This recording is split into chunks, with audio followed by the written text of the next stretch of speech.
Welcome to Prachi Academy YouTube channel. आज हम लोग आईसीएसई क्लास 10th का मैथ्स चैप्टर जो हमारा कॉमर्शियल मैथमेटिक्स है यूनिट 1 उसका चैप्टर 1 जीएसटी स्टार्ट करने जा रहे हैं। तो जीएसटी को जानने से पहले आपको सबसे पहले क्लास 8 में आप जो प्रॉफिट एंड लॉस बनाए हो, ठीक है, उसको डिटेल से आपको समझना होगा। अगर आपको प्रॉफिट एंड लॉस का कोई भी फॉर्मूला अगर मिसिंग है तो ऐसे कंडीशन में आप जीएसटी जो निकालना है आप निकाल नहीं पाओगे। तो सबसे पहले हम लोग प्रॉफिट एंड लॉस का सारा फार्मूला को डिटेल से देखेंगे कि एक एक करके स्टेप बाय स्टेप, ठीक है। सारा फार्मूला देखेंगे, फार्मूला कैसे आता है ये चीज़ नहीं देखेंगे, ठीक है, लेकिन हाँ फार्मूला को तो जरूर देखना होगा। हाँ, और एक चीज़ बता दे रहे हैं, जीएसटी में ज़्यादातर फार्मूला प्रॉफिट वाला सेक्शन का है और डिस्काउंट वाला है, लॉस वाला का बहुत ही कम है हमारा। क्योंकि देखो जब भी जीएसटी लेते हैं ना हम लोग, किसी से भी जीएसटी अगर हम लेते हैं गुड्स एंड सर्विस टैक्स, तो वो सेलिंग प्राइस पे लेते हैं। तो सबसे पहले आपको सेलिंग प्राइस निकालना होगा, बिना सेलिंग प्राइस निकाले आप जीएसटी ले नहीं सकते हो किसी से भी। तो इसके लिए आपको प्रॉफिट एंड लॉस को समझना होगा। तो पहले चलिए प्रॉफिट एंड लॉस का सारा फॉर्मूला को हम लोग देखते हैं। तो सबसे पहले ध्यान दीजिएगा, इसका जो सिंबल है शॉर्टकट उसको हम लोग देखते हैं। तो जैसे कि सबसे पहला सिंबल आपका एसपी आता है, एसपी को कहते हैं सेलिंग प्राइस, सेलिंग प्राइस कहते हैं। एसपी मतलब क्या होता है? Selling price. सीपी का मतलब होता है मेरे भाई कॉस्ट प्राइस, कॉस्ट प्राइस होता है। सीपी का मतलब क्या होता है? कॉस्ट प्राइस होता है। एमपी, एमपी का मतलब होता है मार्क प्राइस, मार्क प्राइस, या इसको आप लिस्ट प्राइस भी कह सकते हो, लिस्ट प्राइस भी कह सकते हो इसको, ठीक है ना, इसको लिस्ट प्राइस के नाम से भी जानते हैं। उसके बाद ध्यान देना, पी का अगर सिंबल यूज होगा तो ये प्रॉफिट होता है, प्रॉफिट होता है। परसेंटेज पी अगर होगा तो है ना, तो इसको हम लोग कहते हैं percentage profit, percentage profit, percentage profit. L का मतलब होता है लॉस, परसेंटेज एल का मतलब होता है परसेंटेज लॉस, परसेंटेज लॉस, ठीक है। उसके बाद डी का मतलब होता है डिस्काउंट, डिस्काउंट, डी का मतलब क्या होता है? डिस्काउंट। और परसेंटेज डी का मतलब होता है percentage discount, percentage discount, percentage discount होता है, ठीक है। अब आगे चलते हैं, पहले समझिएगा इस चीज को, ठीक है ना, कि हमारा सारा सिंबलाइजेशन हम यूज कर लिए। एसपी मतलब सेलिंग प्राइस, सीपी मतलब कॉस्ट प्राइस, एमपी मतलब मार्क प्राइस या लिस्ट प्राइस कह सकते हो, चाहे टैगिंग प्राइस कह सकते हो। जो तो आपका कोई भी कपड़ा खरीदते हो तो उसमें देखना एमआरपी लिखा रहता है, तो एमआरपी ही हमारा लिस्ट प्राइस होता है, मार्क प्राइस होता है, ठीक है, या टैगिंग प्राइस होता है। पी हमारा प्रॉफिट होता है, percentage P percentage profit, L for stand for loss, percentage L stand for percentage loss, D stand for discount value, ठीक है, कितना डिस्काउंट हमारा हुआ है, और percentage D equals to percentage discount, ठीक है। अब यहाँ पे कंडीशन को समझोगे, अगर कोई भी बिजनेस में, ध्यान दीजिएगा, कोई भी बिजनेस में अगर आप बिजनेस कर रहे हो, और यहाँ पे समझ लेना, कोई भी बिजनेस आप कर रहे हो, है ना, और आपका सेलिंग प्राइस अगर लार्जर है कॉस्ट प्राइस से, सेलिंग प्राइस अगर लार्जर है कॉस्ट प्राइस से, तो ऐसे कंडीशन में हमारा क्या होता है? प्रॉफिट होता है। सेलिंग प्राइस अगर लार्जर है कॉस्ट प्राइस से तो क्या होता है? हमारा प्रॉफिट होता है। अब यहाँ पे ध्यान देना कि कोई गुड्स है तुम्हारे पास, ठीक है, जो 100 रुपीज़ में खरीदा है और उसको तुम 120 में सेल कर दिया। पहले 100 रुपीज़ में बाई किया और 120 में सेल किया, तो आपको कितना ज़्यादा आया? तुम्हारा जो बाइंग प्राइस है वो 100 है और तुमने सेल किया तो 120, मतलब आप 20 रुपीज़ एक्स्ट्रा लेके आए, मतलब वो 20 रुपीज़ जो एक्स्ट्रा आया वो आपके लिए क्या है? प्रॉफिट है। मतलब सीधी सी बात है, एसपी ज़्यादा हो गया, मतलब वहाँ पे क्या किए?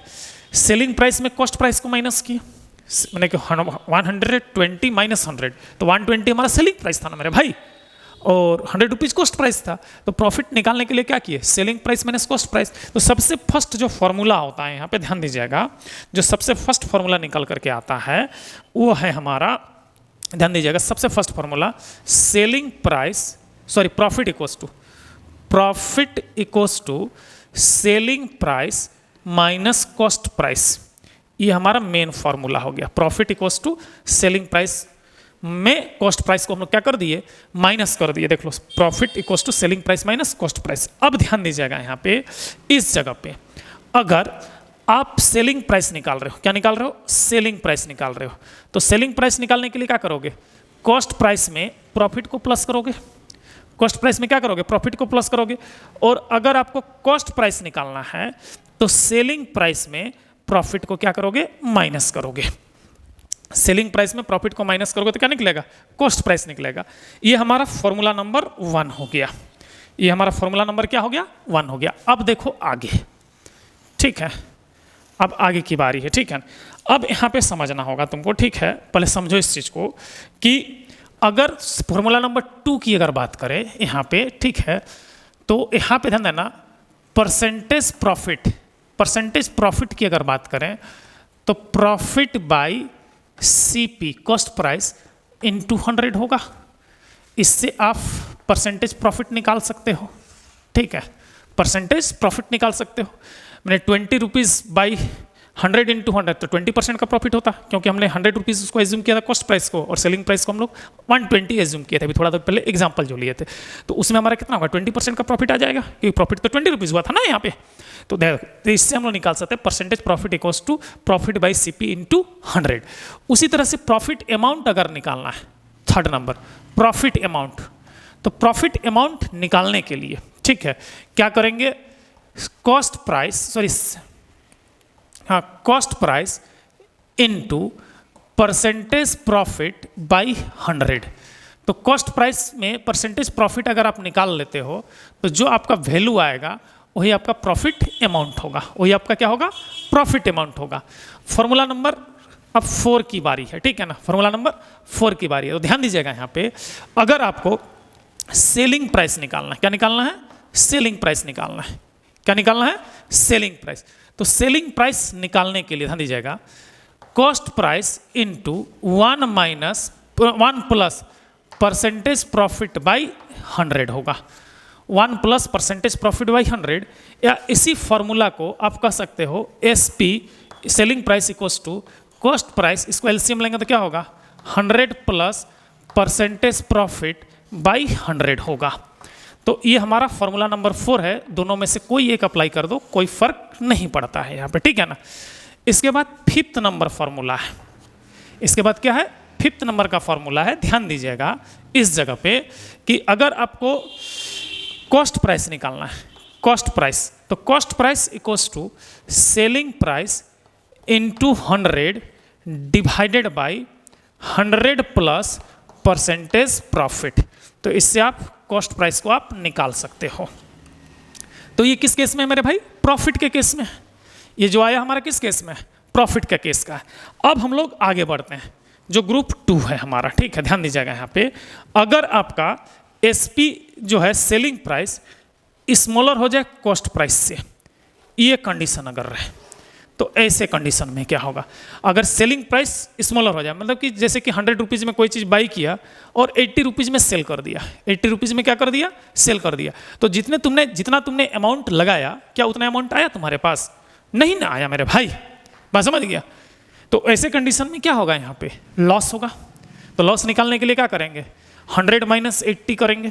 तो 100 हमारा कॉस्ट प्राइस था और 80 हमारा सेलिंग प्राइस था। तो लॉस इक्वल्स टू क्या होगा, cost price minus selling price, जबकि प्रॉफिट इक्वल्स टू होता है selling price minus cost price. Just ये उलट जाता है यहाँ पे लॉस में, ठीक है। तो भाई मेरे यहाँ पे देखो लॉस निकाल, यहाँ पे क्या होगा, लॉस होगा। तो यहाँ पे loss L equals to cost price minus selling price, cost price minus selling price. तो आपका क्या निकल जाएगा, लॉस निकल जाएगा, ठीक है ना। कॉस्ट प्राइस में सेलिंग प्राइस को माइनस कर दो तो लॉस निकल जाएगा। और इसी से, ये फॉर्मूला नंबर 1 है, ठीक है ना। इसी से अगर आप क्या निकालने हो, सेलिंग प्राइस, अगर सेलिंग प्राइस निकालते हो तो इस कंडीशन में कॉस्ट प्राइस में लॉस को माइनस कर दो। कॉस्ट प्राइस में अगर लॉस को माइनस करेंगे तो क्या निकलेगा, सेलिंग प्राइस। और अगर आपको कॉस्ट प्राइस निकालना है, कॉस्ट प्राइस निकालना है, तो यहाँ पे सेलिंग प्राइस में लॉस को प्लस कर दो। सेलिंग प्राइस में लॉस को प्लस कर दोगे तो क्या निकलेगा, कॉस्ट प्राइस निकल करके सामने आएगा। तो ये था मेरे जो बता रहे हैं तुमको, ठीक है। ये प्रॉफिट एंड लॉस का बेसिक फॉर्मूला है। इसके बाद आपको अगर निकालना है कि फॉर्मूला नंबर 2 की अगर बारी है, ध्यान देना यहाँ पे कि अगर आपको परसेंटेज लॉस निकालना है, क्या निकालना है? परसेंटेज लॉस निकालना है। तो परसेंटेज लॉस निकालने के लिए आप लिख सकते हो यहाँ पे loss by CP into 100, loss by CP into 100। तो इससे आप परसेंटेज लॉस निकाल सकते हो। लॉस बाई सीपी इंटू 100 में क्या निकल जाएगा? परसेंटेज लॉस निकल जाएगा। लॉस बाई सीपी इंटू 100 में परसेंटेज लॉस निकल जाएगा। इसके बाद अमाउंट ऑफ लॉस जो होगा, formula number 3, amount of loss, ठीक है। तो loss amount equals to cost price into percentage loss by 100, cost price into percentage loss by 100। इससे हमारा अमाउंट ऑफ लॉस निकल जाएगा। इससे क्या निकलेगा? हमारा अमाउंट ऑफ लॉस निकलेगा। यहाँ तो कोई दिक्कत नहीं ना है? आगे बढ़े। अब देखो इसके बाद आपको 4th नंबर फॉर्मूला, अगर आपको कॉस्ट प्राइस निकालना है, सॉरी सेलिंग प्राइस निकालना है, सेलिंग प्राइस निकालना है, परसेंटेज लॉस दिया हुआ है, परसेंटेज लॉस क्या है? दिया हुआ है, और आपको सेलिंग प्राइस निकालना है। तो ऐसे कंडीशन में होता है CP into 1 minus percentage loss by 100। तो इससे हम लोग क्या निकाल सकते हैं? सेलिंग। इससे हम लोग क्या कर सकते हैं? हम लोग 100% हमने क्या बोलते हैं, ये cost price into 1 minus percentage loss by 100। इससे हम लोग क्या निकाल सकते हैं? SP निकाल सकते हैं। क्या निकाल सकते हैं? SP निकाल सकते हैं। इसी में अगर इसको LCM ले लोगे तो SP का जो होगा SP equals to CP into 100 minus percentage loss by 100। तो इससे भी आप निकाल सकते। दोनों का मतलब एक ही है मेरे भाई, दोनों का मतलब क्या है? एक ही है। यहाँ पे ध्यान दीजिएगा। इसके बाद 5th नंबर जो फॉर्मूला है आपका, ठीक है, ध्यान दीजिएगा। 5th नंबर फॉर्मूला, अगर आपको क्या निकालना है? कॉस्ट प्राइस निकालना है। सेलिंग प्राइस और लॉस परसेंट दिया हुआ है, कॉस्ट प्राइस निकालने का। तो कॉस्ट प्राइस निकालने का फॉर्मूला आता है CP equals to SP into 100, SP into 100 divided by 100 minus percentage loss, 100 minus percentage loss. इससे आप कॉस्ट प्राइस निकाल सकते हो, ठीक है। अब हम लोग आते हैं डिस्काउंट में। अब हम लोग किस में आते हैं मेरे भाई? डिस्काउंट की बारी है। अब हमारा अगला पॉइंट जो होगा वो डिस्काउंट का होगा। अगला हमारा क्या है? डिस्काउंट से रिलेटेड है, ठीक है ना। तो अगर आपको डिस्काउंट निकालना है, सबसे फर्स्ट फॉर्मूला डिस्काउंट का है ना, डिस्काउंट, डिस्काउंट डी को हम लोग क्या कर रहे हैं? डिस्काउंट कर रहे हैं। यहाँ पे देखो इंडिकेट किया है D for discount, discount amount. तो यहाँ पे होता है MRP, मतलब mark price into percentage discount by 100। तो इससे आप डिस्काउंट अमाउंट निकाल सकते हो। इससे आप क्या निकाल सकते हो? डिस्काउंट अमाउंट निकाल सकते हो। इसके बाद ध्यान देना, यहाँ पे आगे थोड़ा सा देख लो, ठीक है। इसके बाद यहाँ पे जो हम लोग देखने वाले हैं इस चीज को देखो, ठीक है। अब यहाँ पे फॉर्मूला नंबर 2, ठीक है ना, परसेंटेज डिस्काउंट अगर निकालना है, परसेंटेज डिस्काउंट निकालना है, तो इस कंडीशन में होता है discount by MP, mark price into 100। तो इससे हमारा परसेंटेज डिस्काउंट निकल जाता है। क्या निकल जाता है? परसेंटेज डिस्काउंट निकल जाता है। उसी तरह से 3rd फॉर्मूला, ठीक है ना, यहाँ पे अगर आपको सेलिंग प्राइस निकालना है, सेलिंग प्राइस, तो selling price SP equals to MP into 1 minus percentage discount by 100, ये ले सकते हो, ठीक है। या इसी फॉर्मूला को आप कह सकते हो SP equals to MP mark price into 100 minus percentage discount by 100, ठीक है। तो इससे आप सेलिंग प्राइस निकाल लेते हो। हाँ, अब यहाँ पे ध्यान देना कि जब आपका सेलिंग प्राइस निकल जाता है, जब आपका सेलिंग प्राइस निकल जाता है, इसके बाद ही हम आगे GST का कैलकुलेशन कर सकते हैं, क्योंकि जो GST लिया जाता है वो सेलिंग प्राइस पे ही लिया जाता है, कॉस्ट प्राइस पे कभी भी GST नहीं लिया जाता है, ठीक है, याद रखिएगा। जैसे कि यहाँ पे सेलिंग प्राइस निकालने का 3 मेथड है। अगर कॉस्ट प्राइस दिया हुआ है और परसेंटेज प्रॉफिट दिया हुआ है तो उससे सेलिंग प्राइस निकाल लो, और जो भी GST का रेट होगा, टैक्स रेट होगा, वो टैक्स को ऐड करके बिल बना दो। सेलिंग प्राइस प्लस क्या होता है? टैक्स, तब जाकर के बिल बनता है। अब मान लो इधर वाला लॉस का कंडीशन है, कॉस्ट प्राइस दिया है, और परसेंटेज लॉस दिया है। तो सबसे पहले सेलिंग प्राइस निकाल लो, सेलिंग प्राइस पर आप जो भी परसेंटेज ऑफ टैक्स दिया हो उस टैक्स को निकाल लो, और selling price plus percentage tax दोनों को प्लस कर दो तो आपका बिल निकल जाएगा। अब मान लो एमआरपी दिया हुआ है, तो एमआरपी में डिस्काउंट दिया हुआ है, तो एमआरपी और परसेंटेज डिस्काउंट है, तो एमआरपी से डिस्काउंट करके आप पहले सेलिंग प्राइस निकाल लो, और जो सेलिंग प्राइस आएगा उस सेलिंग प्राइस में टैक्स रेट से टैक्स निकाल लो, और सेलिंग प्राइस प्लस जो टैक्स आया है उसको प्लस कर दो, तो आपका बिल अमाउंट होगा। तो यही आपका जीएसटी है। आगे हम आपको जीएसटी का कॉन्सेप्ट बताएंगे, पहले इसको नोट डाउन कर लीजिए। चलो अब आगे बढ़ते हैं, ठीक है। देखो नोट डाउन कर लिया ना सारा, चलो तो जीएसटी को कॉन्सेप्ट को समझते हैं, ध्यान देना। तो सबसे पहले जीएसटी को जानने से पहले एक चीज़ और बता दे रहे हैं, ठीक है। जो सेलिंग प्राइस या डिस्काउंटेड प्राइस जो होता है, ठीक है, सेलिंग प्राइस या डिस्काउंटेड प्राइस जिसकी बात कर रहे हैं हम लोग, है ना, सेलिंग प्राइस बोलो, है ना, चाहे डिस्काउंटेड प्राइस बोलो, डिस्काउंटेड प्राइस अगर बोलो तो वो हो जाएगा एमपी माइनस डिस्काउंट होता है, एमपी माइनस डिस्काउंट होता है। अभी थोड़ा देर पहले डिस्काउंट के बारे में बताएं, क्योंकि ज़्यादातर यहाँ पे जो क्वेश्चन आएगा, क्योंकि बहुत जगह पे डिस्काउंट दिया हुआ है, ठीक है ना। तो इस फॉर्मूला को हमेशा याद रखिएगा, जो भी सेलिंग प्राइस होता है उसी को डिस्काउंटेड प्राइस भी कहते हैं, क्योंकि बहुत जगह पे टर्म आपका डिस्काउंटेड प्राइस आएगा, तो डिस्काउंटेड प्राइस भी हमारा क्या है, एक तरह का सेलिंग प्राइस होता है, क्योंकि वो आप उसी से डिस्काउंटेड प्राइस पे ही कोई गुड्स को बाई करते हो। मेरे लिए कॉस्ट हो रहा है लेकिन अगला के लिए तो सेलिंग हो रहा है ना, तो टैक्स तो हमको अगला लेगा ना, तो उसका जो सेलिंग है, देखो इस कॉन्सेप्ट को समझ लेना कि दो आदमी के बीच अगर कोई खरीद फरोख्त हो रहा है, तो एक सेल कर रहा है तो दूसरा बाई कर रहा है, तो फर्स्ट का जो सेलिंग होता है दूसरे के लिए वो कॉस्ट प्राइस होता है। इस कॉन्सेप्ट को हमेशा याद रखना है, यहीं पे मात खाता है बच्चा लोग, ठीक है। अब यहाँ पे जीएसटी की बात करते हैं। तो देखो इंडिया में जीएसटी आने से पहले यहाँ पे वैट चलता था, वैल्यू एडेड टैक्स चलता था। तो इसमें मल्टीपल गुड्स के लिए मल्टीपल टैक्स और अलग अलग स्लैब, हर स्टेट का एक अलग अलग स्लैब होता था। तो इसमें पता चलता था कि इंडिया, झारखंड में कुछ और टैक्स है, बिहार में कुछ और टैक्स है, राजस्थान में कुछ और टैक्स है, दिल्ली में कुछ और टैक्स है, सेम गुड्स के लिए अलग अलग टैक्सेस हुआ करता था, ठीक है।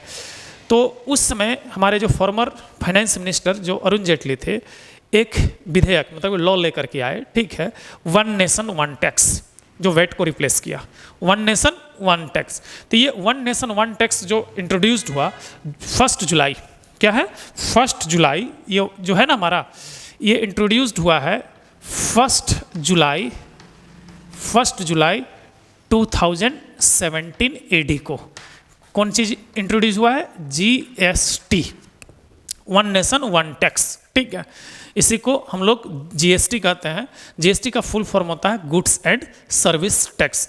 मतलब कि अगर ये कपड़ा हम जो पहने हुए हैं, समझ लो एग्जाम्पल ठोको, ये जो कपड़ा है हम पहने हैं, तो इसका जो टैक्स होता था ना, बेंगलोर में कुछ और लगता था, झारखंड में कुछ और, रांची में कुछ और लगता था, पटना में कुछ और लगता था, हर स्टेट का एक अलग अलग टैक्स स्लैब हुआ करता था। अब क्या हो रहा है कि इस कपड़ा का जो जीएसटी रेट है, अगर हम झारखंड में भी 12% दे रहे हैं, तो बिहार में भी 12% ही दे रहे हैं, कर्नाटक में भी 12% ही दे रहे हैं, और दिल्ली में भी 12% ही दे रहे हैं, ठीक है। मतलब टैक्स का स्लैब हमारा जो फ्लैक्सी था वैट में, वैल्यू एडेड टैक्स में, वो फ्लैक्सी खत्म होकर के एक बैंड टैक्स में कन्वर्ट होकर गया। मतलब कि एक स्लैब होगा और हर गुड्स को एक कैटेगरी में बांट दिया गया, जैसे 4 कैटेगरी 5 कैटेगरी, टोटल हमारा जीएसटी में एक कैटेगरी है। उस कैटेगरी के अंदर में डिफरेंट गुड्स है। पहले हर गुड्स के लिए अलग अलग टैक्स स्लैब हुआ करता था, तो यहाँ पे एक स्लैब बना दिया गया कि जितने भी फूड प्रोडक्ट्स है एक स्लैब में जाएगा, क्लॉथिंग है एक स्लैब में जाएगा, इलेक्ट्रॉनिक गैजेट्स है एक स्लैब में जाएगा, गुटखा सिगरेट जो भी है तुम्हारा, वाइन है, ये सब क्या होगा एक स्लैब में जाएगा। तो एक स्लैब बन गया। तो कहने का मतलब हर स्लैब का एक अलग टैक्स बैंड दिया गया, एजुकेशन का टैक्स बैंड आ गया। और सबसे बड़ी बात है कि जीएसटी में एजुकेशन भी आ गया। पहले ऐसा नहीं था वैट में हमारा कि टैक्स था बहुत कम मात्रा में था, लेकिन जीएसटी आने के बाद आपका एजुकेशन भी, आपका जो प्राइवेट ट्यूटर जो ट्यूशन सेंटर चलता है, इस सब में भी आपको जीएसटी पे करना पड़ता है, ठीक है। तो अब ध्यान देना, ये एक स्लैब में सबको एक मैंने इंडस्ट्री के रूप में यहाँ देखा जाने लगा, ठीक है, याद रख लीजिएगा इस चीज़ को। तो इसको हमारा फॉर्मर फाइनेंस मिनिस्टर जो थे अरुण जेटली 1 जुलाई 2017 में जीएसटी को इंट्रोड्यूस किए। अब ध्यान देना, जीएसटी का जो कॉन्सेप्ट है सिंपल वही है, परसेंटेज निकालना। जैसे कि जीएसटी अमाउंट अगर आपको निकालना है, ध्यान दीजिएगा, फॉर्मूला को समझ लीजिएगा। अमाउंट ऑफ जीएसटी अगर निकालना है, amount of GST, goods and service tax, ठीक है। तो amount of GST equals to selling price into rate of GST by 100। तो इससे आपका जो है आपका क्या निकल जाएगा, जीएसटी का अमाउंट निकल जाएगा। लेकिन यहाँ पे कुछ कुछ कंडीशन डाला गया है। ये तो हम मोटा मोटी फॉर्मूला बता दिए कि अमाउंट ऑफ जीएसटी जब भी निकालना है, selling price into rate of GST by 100 कर देना, तो जो टोटल जीएसटी अमाउंट होता है वो हमारा निकल जाएगा। लेकिन इसमें एक कुछ कंडीशन लगाया गया, जैसे कि आपको मैं बता रहा हूँ, इसमें आपका जो जीएसटी का एक डिफरेंट पैटर्न मिलेगा आपको। जैसे कि आपका CGST, ठीक है, उसके बाद मिलेगा SGST, उसके बाद आपको मिलेगा IGST, उसके बाद आपको मिलेगा UGST। अब देखो यहाँ पे ये जीएसटी जो है अलग अलग कैटेगरी में अलग अलग नाम से जाना जाएगा आपका, ठीक है। CGST, SGST, IGST और UGST। तो भाई ये CGST, SGST, IGST क्या होता है, ध्यान दीजिएगा। CGST का मतलब होता है central goods and service tax. तो ये सेंट्रल गवर्नमेंट के द्वारा लिया जाने वाला टैक्स है। ये जो CGST है ये हमारा सेंट्रल गवर्नमेंट के द्वारा लिया जाने वाला टैक्स है। इसको हम लोग सेंट्रल जीएसटी कह सकते हैं। इसको हम लोग क्या कह सकते हैं, सेंट्रल जीएसटी कह सकते हैं। इसको क्या कह सकते हैं, सेंट्रल जीएसटी। SGST जो होता है इसको हम लोग स्टेट जीएसटी कह सकते हैं, स्टेट जीएसटी का मतलब ये स्टेट गवर्नमेंट के द्वारा लिया जाने वाला जीएसटी होता है, ठीक है ना। अब ध्यान देना, IGST का मतलब होता है इंटीग्रेटेड जीएसटी।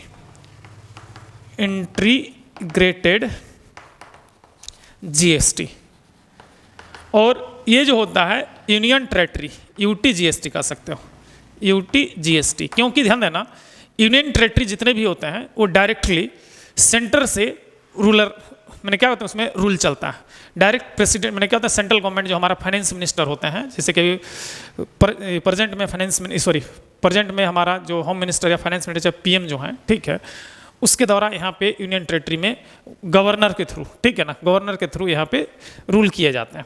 जो गवर्नर डायरेक्ट रिपोर्ट करता है किसको, प्रेसिडेंट को, या तो हमारा PM को रिपोर्ट करेंगे, ठीक है। तो जितने भी UT होते हैं, यूनियन टेरेटरी होते हैं, इसमें डायरेक्ट रूल होता है, जिसमें से कुछ UT एक UT ऐसा है जहाँ पे इलेक्शन होता है जो हमारा न्यू दिल्ली है, ठीक है, जहाँ पे उसका जनरली चीफ मिनिस्टर होता है। अदरवाइज जितने भी यूनियन टेरेटरी होते हैं इनका चीफ मिनिस्टर नहीं होता है, इसमें डायरेक्ट रूल होता है ये गवर्नर का, ठीक है, जो भी यूनियन टेरेटरी होते हैं। तो उसमें हमारा यूनियन टेरेटरी जीएसटी। तो यूनियन टेरेटरी जीएसटी, अब ध्यान देना, जब इंट्रा स्टेट जीएसटी होगा ना, इंट्रा स्टेट ट्रांजेक्शन होगा, जब आपका ट्रांजेक्शन, ध्यान दीजिएगा, जब आपका इंट्रा स्टेट होगा, क्या होगा, इंट्रा स्टेट ट्रांजेक्शन अगर होता है तो आपका CGST और SGST लगता है, जब भी इंट्रा स्टेट। तो ये इंट्रा स्टेट क्या होता है, और जब इंटर स्टेट होता है, चाहे यूनियन टेरेटरी होता है, तो उसमें इंटर स्टेट ट्रांजेक्शन अगर होता है तो वैसे कंडीशन में IGST या UGST लगता है। अब जैसे कि इंटर स्टेट की बात करें, ठीक है, चाहे कोई भी ट्रांजेक्शन अगर UT में होता है, यूनियन टेरेटरी में होता है, तो डायरेक्ट वो UGST के खाते में चला जाएगा, मतलब सेंट्रल गवर्नमेंट में जाएगा। अगर इंटीग्रेटेड जीएसटी मतलब अगर इंटर स्टेट है, one state to another state, तो डायरेक्ट जितना भी टैक्स आएगा वो स्टेट गवर्नमेंट को नहीं मिलेगा, डायरेक्ट वो सेंट्रल गवर्नमेंट में चला जाता है। अब ध्यान देना, यहाँ पे IGST की बात कर रहे हैं, जो हमारा इंटीग्रेटेड जीएसटी। अब ध्यान देना, और स्टेट जीएसटी। तो सबसे पहले हम लोग इंट्रा स्टेट ट्रांजेक्शन को देखते हैं। सबसे पहले हम लोग किसको समझते हैं, इंट्रा स्टेट ट्रांजेक्शन को समझते हैं, तभी क्लियर हो पाएगा। एक एक करके सारा ट्रांजेक्शन को समझते हैं। तो सबसे फर्स्ट हमारा जो ट्रांजेक्शन है, इसको हम लोग देख रहे हैं इंट्रा स्टेट ट्रांजेक्शन को, है ना।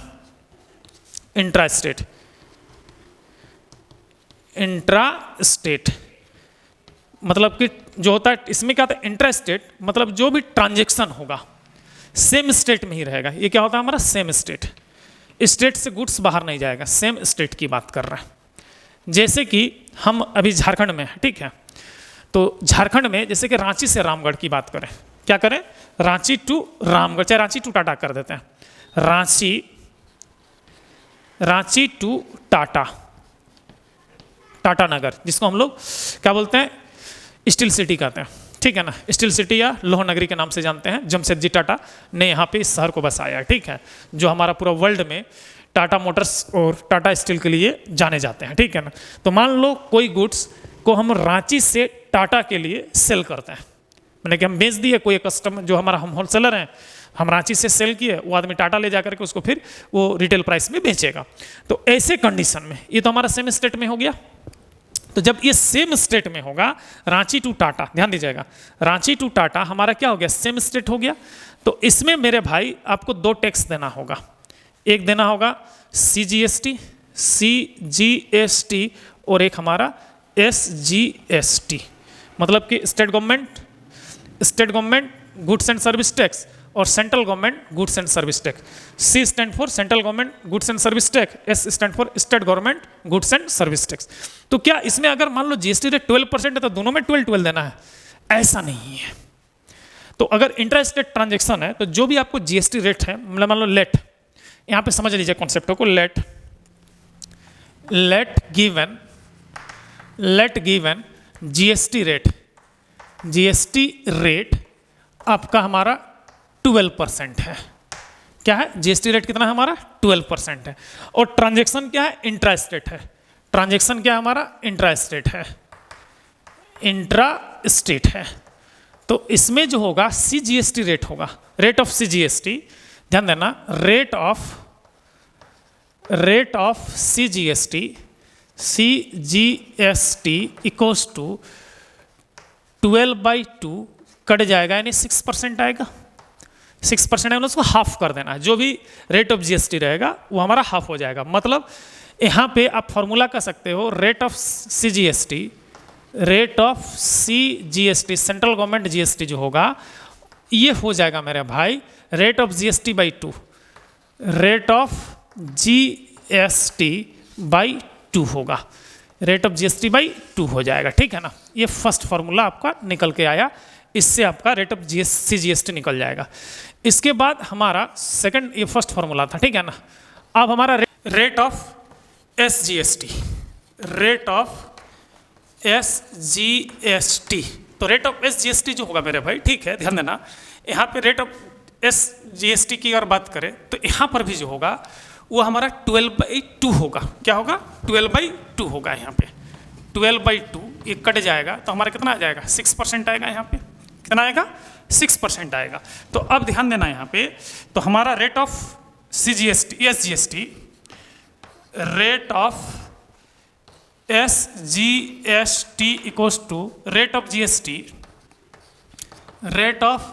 GST by 2 होगा, रेट ऑफ GST by 2 होगा। ये हमारा क्या हो गया? सेकंड फॉर्मूला हो गया। क्या हो गया? सेकंड फॉर्मूला हो गया। अब ध्यान देना, जब कोई इंट्रा स्टेट ट्रांजेक्शन होता है, जब भी कोई इंट्रा स्टेट ट्रांजेक्शन होता है तो ऐसे कंडीशन में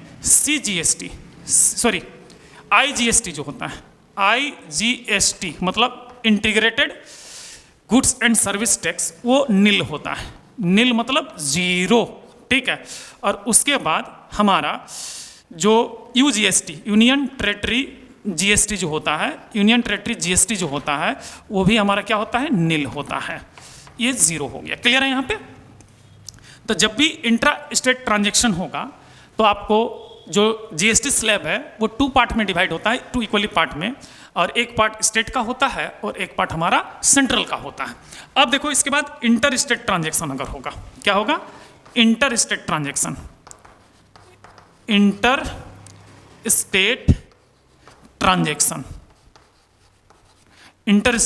ट्रांजेक्शन अगर होगा, इंटर स्टेट मतलब one state to another state, one state to another state,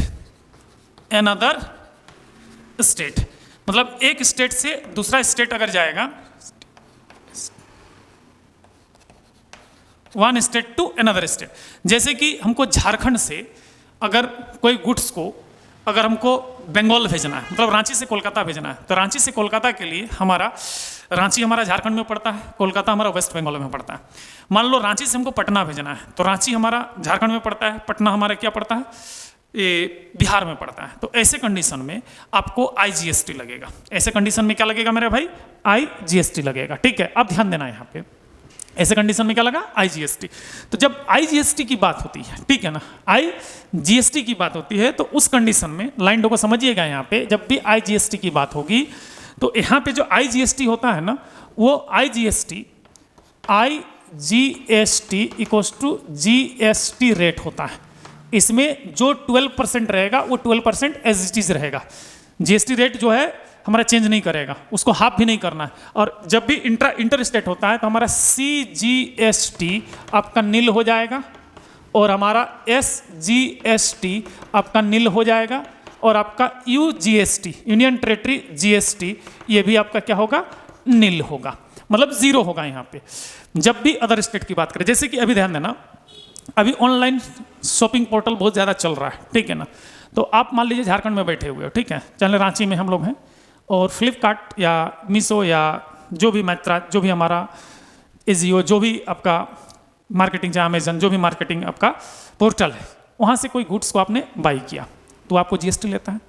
तो भाई मेरे ध्यान देना, उसका अगर मेन हेड ऑफिस अगर बेंगलोर में है तो बिजनेस वो कहाँ से कर रहा है, बेंगलोर से कर रहा है, मतलब कर्नाटक से कर रहा है। तो कर्नाटक में कंपनी है, हम कहाँ से बाई कर रहे हैं, झारखंड से कर रहे हैं। तो ये जो ट्रांजेक्शन हुआ ये आपका इंटर स्टेट हुआ, मतलब one state to another state. तो ऐसे कंडीशन में हमारा क्या होता है, IGST इंटीग्रेटेड GST लगता है। तो इसमें स्टेट को कोई टैक्स नहीं मिलता है, वो सेंट्रल गवर्नमेंट उसको बाद में देता है, डायरेक्ट उसमें स्टेट गवर्नमेंट टैक्स नहीं आता है। 12 का 12% सीधे वो सेंट्रल गवर्नमेंट में चला जाता है। उसके बाद जो लायबिलिटी है सेंट्रल गवर्नमेंट, उसमें कितना स्टेट को मदद करेगा वो डिपेंड करता है सेंट्रल गवर्नमेंट पे, ठीक है। तो इसीलिए आजकल थोड़ा सा स्टेट का जो फंडिंग होता है वो थोड़ा सा कम हो गया है, ठीक है, स्टेट का फंडिंग कम हो गया है। तो और उसी तरह से अगर मान लो कोई ट्रांजेक्शन अगर यूनियन टेरेटरी में है, कोई ट्रांजेक्शन अगर कहाँ पे है, यूनियन टेरेटरी में है, तो अगर यूनियन टेरेटरी में कोई ट्रांजेक्शन होता है, यूनियन टेरेटरी में जो रूलिंग होता है वो कंप्लीटली हमारा सेंट्रल गवर्नमेंट से होता है। तो वहाँ पर भी SGST और CGST नहीं लगता है। यूनियन टेरेटरी में क्या लगता है हमारा, UGST। जस्ट लाइक UGST जो होता है IGST के फॉर्म में होता है, मतलब रेट हमारा हाफ नहीं होगा, जो GST रेट रहेगा उतने में निकाल लेना है, ठीक है। तो चलो इसको नोट डाउन कर लो, ठीक है, चलो इसको नोट डाउन कर लो, आगे बढ़ते हैं, ठीक है। आज के लिए इतना ही। जय हिंद, जय संविधान।